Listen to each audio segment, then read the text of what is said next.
What the? Come on, man, I'm doing 80 in the fast lane. Where do you want me to go? Well, obviously, it's a BMW. You know, you can go anywhere in the world, and that will always be a BMW. Well, maybe not Qatar, it'll probably be a Land Cruiser. But anywhere else in the world, it would be a BMW. And it's most likely going to be this BMW. This is a 2020 model BMW 320i. Most likely driven by a rooster.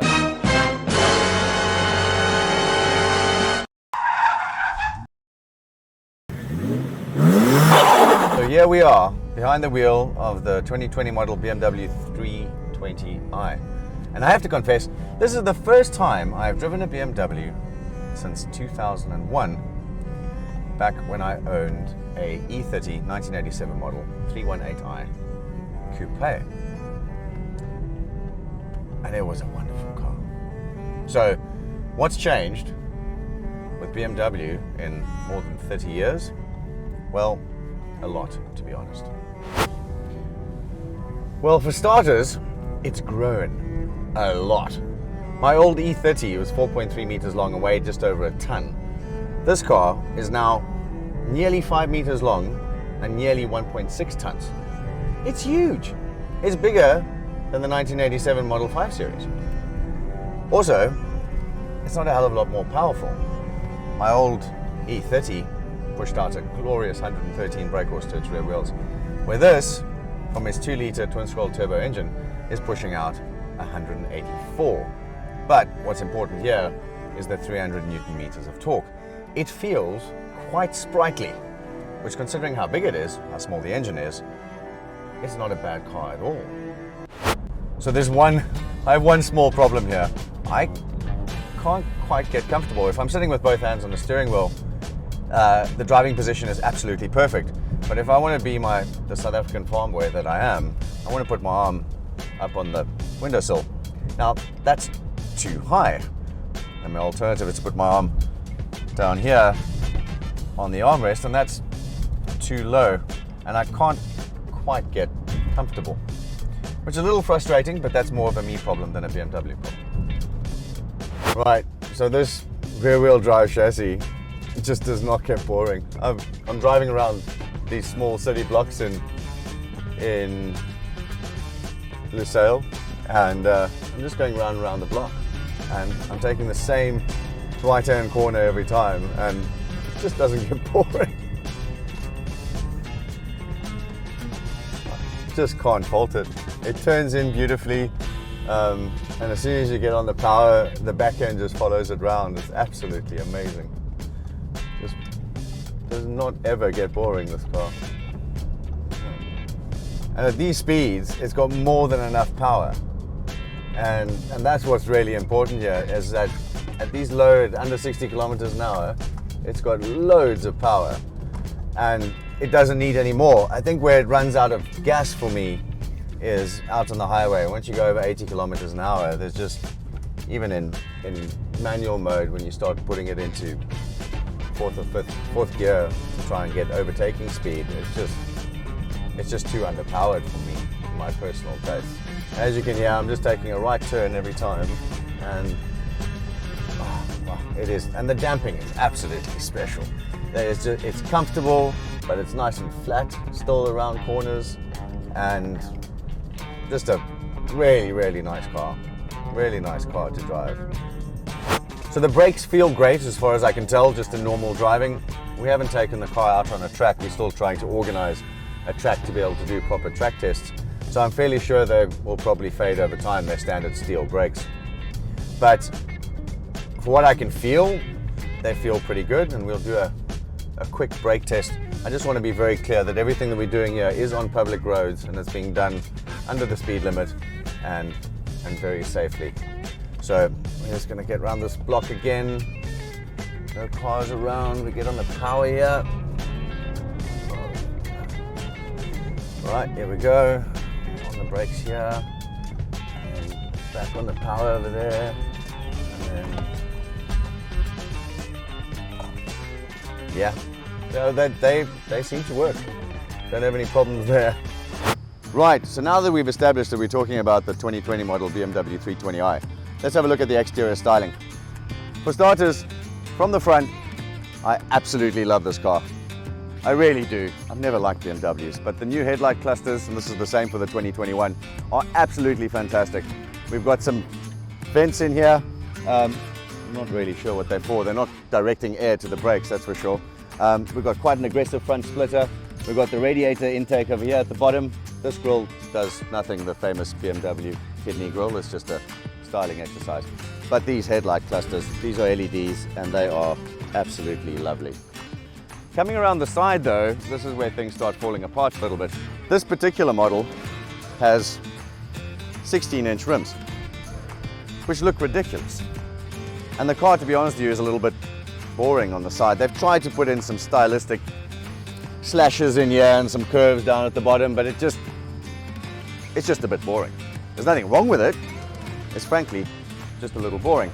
Now, even this 320 model was with twin tailpipes at the back. It looks great, to be honest. Rear headlight clusters are really nice and incorporated into some of these styling creases that come all the way along the side of the car, which works really, really well. Over here we have the 320 badge. This will normally be deleted for those roosters.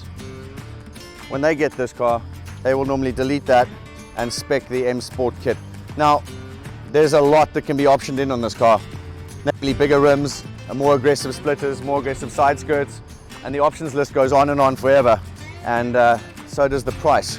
But this model as it stands costs around 180,000 reals. And I don't feel like you should be spending 180,000 reals on a car with 16-inch rims. Interiors, and this is where the option list starts getting interesting. Let's start with the driving position. You sit really, really low in this car, and you can set it up so that you can barely see over the bonnet, which is absolutely fantastic and contributes to that sporty feel. For the rest of it, the interior is a very typical German car. It's quite austere, but it's lovely. The quality of the materials, these door handles look like they're milled from a piece of solid aluminium. The driver controls are all neatly laid out. The car is sort of angled towards the driver, so it gives you more of that driver's car feel to it. One complaint would be that this is very cheap. On a 180,000 real car, I would expect a better surround here around the gear lever, etc. But the rest of the materials are lovely, soft touch. That's again fake wood. This is nice brushed metal. This isn't plastic. The air conditioning vents are great. These buttons all feel really nice to push. The tactile sensations that you get from it are great. Now, what's missing in this car, because it's almost an entry level, one or two models above entry level, is things like the new gesture control that you have for these screens. You have the Hello BMW, which is BMW's version of Siri, basically. And for the most part, I don't have any complaints, but one massive one. The gear lever and the way that it works. This button to unlock it just makes no sense to me. It's not placed in a natural position, so I'm quite used to finding the gear lock release lever here under my index finger, but on this car it's operated by your thumb. Now this might just be a BMW thing, and I haven't driven one in 20 years, so I still don't like it. It just still doesn't make sense to me. I've been driving the car for 5 days and I just can't get my head around it. The park button over here, and then having to move up from the park position into reverse and neutral, just none of it makes sense to me. It really doesn't.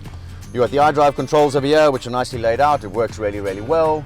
I have no complaints about that. Connecting to my phone via Bluetooth was easy enough, no problems there. AC is absolutely fantastic. Really, really good. It doesn't have remote start, this particular model. I don't have any do, but the AC works absolutely beautifully once it gets going. Beyond that, on the steering wheel, we have cruise control on the left over here, your multimedia controls on the right. The indicator stalks are quite cheap and cheerful, but again, that's down to the model. The sound system is okay. It's nothing special, but it's okay. It's certainly better than what's below the premium market in the American or even Japanese cars. And Yeah, seats are comfortable. These ones are leather. They are both, the front passenger seats are both, the driver's seat and the passenger seat are both electronically operated. Really nice driving position as mentioned. We've got plenty of room, I think, to move the steering wheel. There's plenty of play there to get it into a nice position. That sporty driving feel. What else have we got? Rear view mirrors, automatically dimmed. Mirrors fold in automatically. When you lock and unlock, you can obviously operate that over here. All the mirror controls are on the left-hand side. We've got the light cluster over here on the left-hand side, easily accessible. Nice big auto button, which is the default setting, which should be the default setting for any set of lights. Most cars have ambient light sensors these days and will turn the lights on for you automatically. And that's about it. That's all I got for the interior.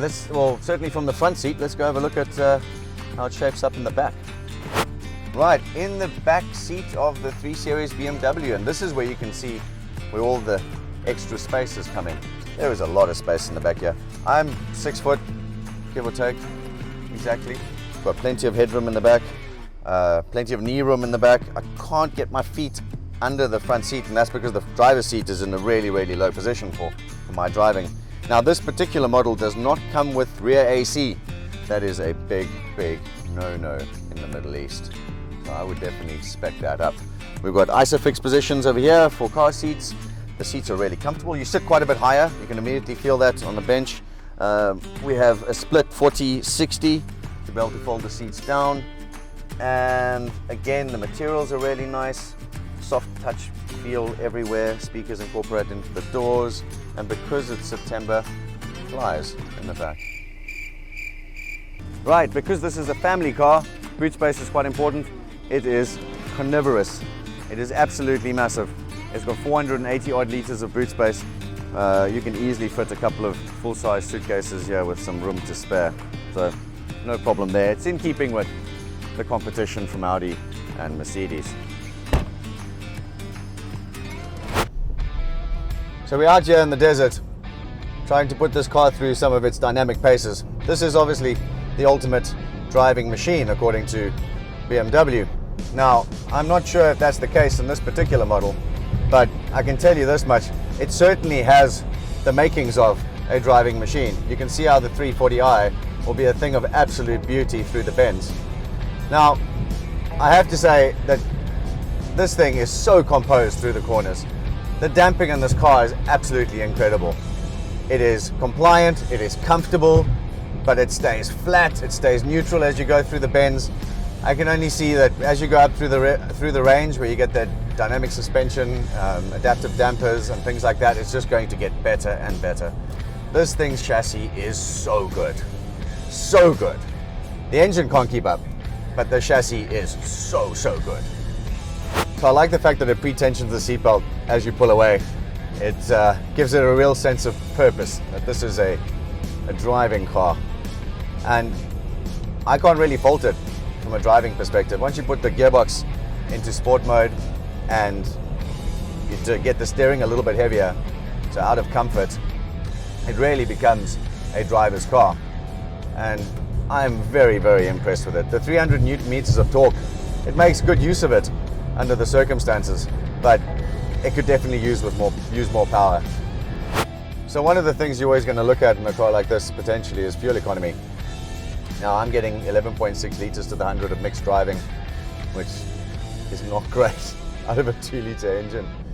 But considering the performance that you get out of it, it's really not that bad either. And if I'm completely honest, some of the driving has been quite spirited in the last couple of days. But I've had it for 5 days, and that's pretty much what I'm getting, about between 8.5 and 9 k's to the litre. Could be worse. Right, so I've got the dynamics all set into sport mode. Let's see how this goes through the same set of twisties. Immediately I can feel that it's holding the gears a bit longer. Acceleration is a bit more aggressive.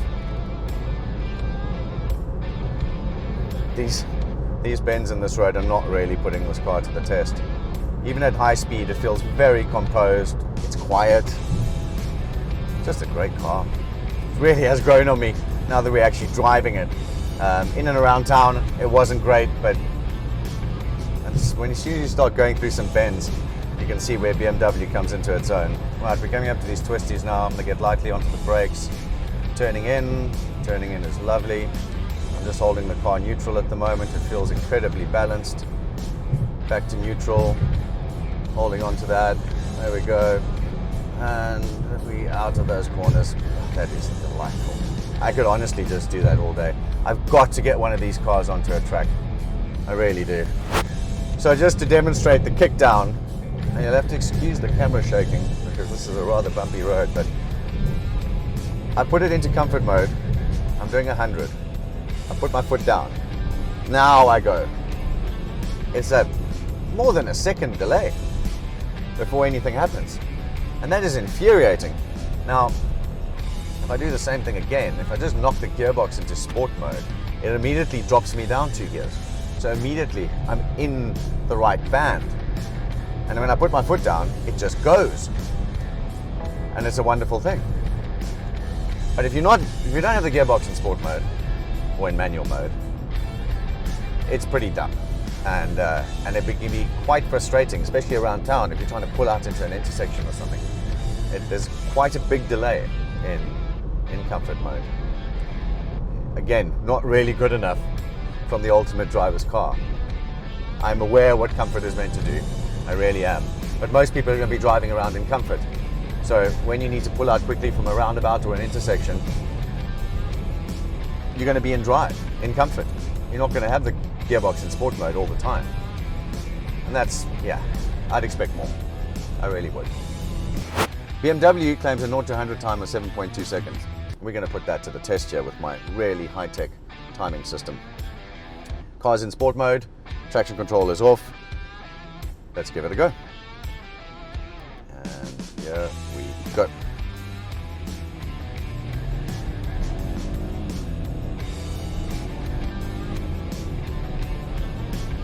Oh, I don't think we're going to make that. 8.4 seconds. That's not even close, but I've got a feeling that's more to do with my my timing system. It doesn't feel that quick, to be honest. But then, 184 brake force and 300 newton meters of torque and nearly 1.6 tons. We're not going to get great 0 to 60 times, are we? So in conclusion, this is a great entry point to the luxury sedan market.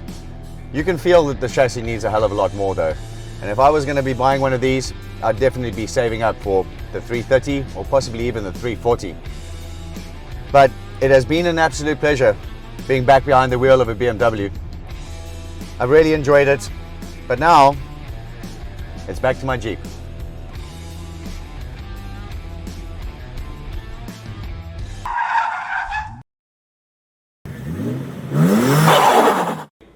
I would just like to thank the team from AVR Vehicle Rentals for sponsoring the vehicle for this video. Without them, it wouldn't have been possible. Thanks guys.